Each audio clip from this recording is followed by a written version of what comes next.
And good evening viewers, कैसे हैं आप लोग। स्वागत है आपका शेयर बाजार ज्ञान की एक और वीडियो में। और आज की इस वीडियो में हम बात करने वाले हैं एशियन पेंट्स के शेयर के बारे में। 3226 के ऊपर में शेयर ने क्लोजिंग दिया। 3200 is a very crucial level जिसके ऊपर इसने आज क्लोजिंग दे दिया है। I think we are in for a rally in Asian Paint share. ये मैं क्यों कह रहा हूँ, चार्ट्स के ऊपर आपको बाद में समझाऊंगा। एक अच्छी खबर भी है एशियन पेंट्स कंपनी के लिए, वो भी मैं आपको बताने वाला हूँ। तो चलिए शुरू करते हैं। तो बेसिकली अच्छी खबर क्या है, देखिए एशियन पेंट्स के लिए बहुत इंपॉर्टेंट होता है क्रूड ऑयल।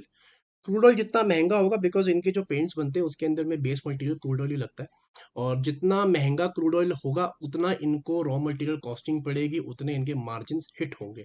आज सुबह क्या हुआ कि ब्रेंट क्रूड अभी भी अगर आप देखोगे, सो ये अराउंड $80 के नीचे अब आ चुका है। 79.9 के ऊपर में ट्रेडिंग कर रहा है ब्रेंट क्रूड इस टाइम पे। तो जितना नीचे ये रहेगा एशियन पेंट्स के लिए उतना बढ़िया है, उतने इनके मार्जिन जो है वो अच्छी तरह चलेंगे और इनको इतना प्रॉफिट बचेगा।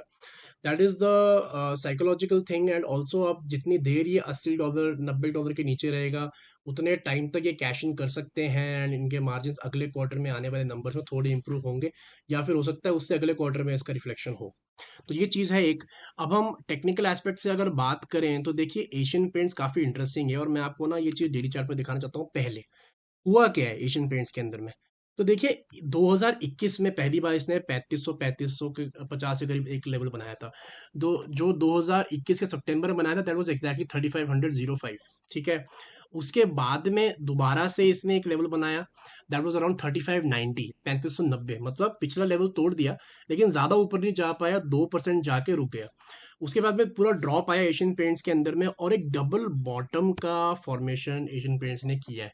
Double bottom is always good, because जब भी एक डबल बॉटम बनेगा वो एक बुलिश साइन होता है, या फिर एक स्टेबल बेस बोल सकते हो आपकी, वहाँ पे एक स्टेबल बेस बन जाता है। So around the levels of 2550 और 2600 इसने अपना एक बेस बनाया। इस बार ऊपर आया है, पहले दोबारा 3500 का लेवल बनाया और वहां से फिर नीचे गिरा, और उसके बाद में अभी जो रिसेंट इसने हाई बनाया, देन अगेन 3600। बेसिकली क्या बोलने का मतलब है कि 2021 के एंड का पैटर्न और 2022 के एंड का पैटर्न इज एग्जैक्टली सेम। 3500 और 3600 के बीच में डबल टॉप बनाया, और उसके बाद में नीचे 2600 रुपये का डबल बॉटम बनाया है। तो मेरा ये मानना है इसके अंदर में कि जो अभी का क्लोजिंग है 3200 रुपये का, वो क्यों इंपॉर्टेंट है, अब हम वो बात कर लेते हैं।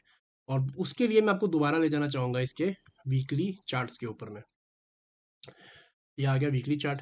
तो देखिए यहाँ पे एक कैंडल जो है एक हफ्ते को रिप्रेजेंट करती है, और सितंबर के बाद से, ये सितंबर का महीना है, सितंबर के बाद से पहली कैंडल है जिसने, अगर अगर ये 2 दिन और टिक जाता है 3200 के ऊपर, तो this will be the first candle after September जिसने 3200 के ऊपर क्लोजिंग दी है। सिर्फ 3200 के ऊपर closing the, that is not important, it is also important जो इसका पिछला रेड कैंडल है उसका हाई वॉज 3198। तो 3198 को भी क्रॉस कर देगा, 3200 के ऊपर क्लोजिंग भी दे देगा, तो ये दो चीजें अच्छी हो जाएंगी। और 3200 के बाद में जो अच्छा सपोर्ट नीचे की तरफ बना है वो है 3000 रुपए का। तो क्या आपको निवेश कर देना चाहिए एशियन पेंट्स में? एवरीथिंग इज गुड, यहाँ पे कोई प्रॉब्लम नहीं है, ऐसा नहीं है। मेरे हिसाब से एक क्विक रैली बनेगी एशियन पेंट्स के अंदर में, ऐसा कुछ नहीं है कि आपको बहुत ज्यादा रिटर्न्स मिलेंगे। I think again 3550 3600 will be a very big resistance for the stock. अगर आप स्टॉक के वैल्यूएशंस भी देखोगे तो आई think it is little expensive. 82 का पीई चल रहा है एशियन पेंट्स का, अपने सेक्टर में सबसे ज्यादा ऊंचा। बर्जर पेंट्स देख लो, कंसाइन एनालॉग देख लो, 58 63 के लेवल्स पे चल रहे हैं पीई के according. And this is trading at 82। So I think it is a little expensive at this moment. लंबे समय के लिए निवेश नहीं करना चाहिए इसके अंदर में। अगर लंबे समय के लिए निवेश करना है तो आई वुड रेकमेंड, अगर आपको दोबारा गिरावट में ये 2600 रुपये के लेवल पे मिले एशियन पेंट, तब आपको आंखें बंद करके इसको ले लेना चाहिए। एटलीस्ट कुछ क्वांटिटी जितनी आपने निवेश करनी है इसके अंदर में से 50% क्वांटिटी आपको 2600 रुपये पे प्लेसिंग कर देनी चाहिए। लेकिन तब तक आई think it is a swing trade और एक शॉर्ट टर्म ट्रेड है।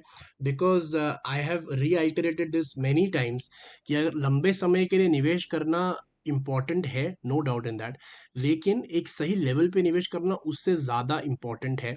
रीज़न बीइंग कि आप अगर ऊंचाई पे इन्वेस्ट कर दोगे और फिर 5 साल वेट भी करोगे, हो सकता है आपको उतने अच्छे रिटर्न ना मिले। लेकिन अगर आप नीचे के लेवल्स पे आप वेट करो, मान लीजिए आपके पास सिर्फ 5 साल का ही विंडो है, और आप 5 साल के अंदर आपको पैसा डालना है, अगर आप 2 साल वेट भी करोगे और आपको अच्छा लेवल मिल गया, तो उन बचे 3 सालों में आप ज़्यादा पैसा कमा लोगे बजाय कि उन 5 सालों के अंदर में। So timing is very very important. तो अगर आपने लिया हुआ Asian Paints 33 3400, I think it is going to give you good exit. You should exit whenever you get a profit, और if you get no profit no loss, अगर आपको बराबरी में भी मिल जाता तभी भी आप एग्जिट करो। नीचे की तरफ 2500 आपको री एंट्री करने का मौका जरूर देगा मार्केट, वहां पे करना। लेकिन फिलहाल के लिए अच्छा एक मुझे मोमेंटम लग रहा है। नीचे की तरफ 3000 का लेवल रहेगा सपोर्ट, और ऊपर की तरफ 3500 3600 रुपये का रहेगा टारगेट। मैंने तो पिछली वीडियो में बताया है कि थोड़ा सा मुझे इशू लग रहा है मार्केट्स के अंदर भी, निफ्टी के अंदर थोड़ी कमजोरी लग रही है। सो 200 300 400 पॉइंट्स शायद निफ्टी यहाँ से करेक्ट भी हो सकता है। एशियन पेंट्स थोड़ा सा उसके अंदर में पार्टिसिपेट भी कर सकता है। तो दोस्तों ये था सारा का सारा analysis on the Asian paints stock. I hope it is clarified. कोई सवाल है आपका तो आप कमेंट सेक्शन में डाल सकते हैं। मैं मिलूंगा आपसे अपनी अगली वीडियो में, तब तक आप अपना ख्याल रखें and all the best guys.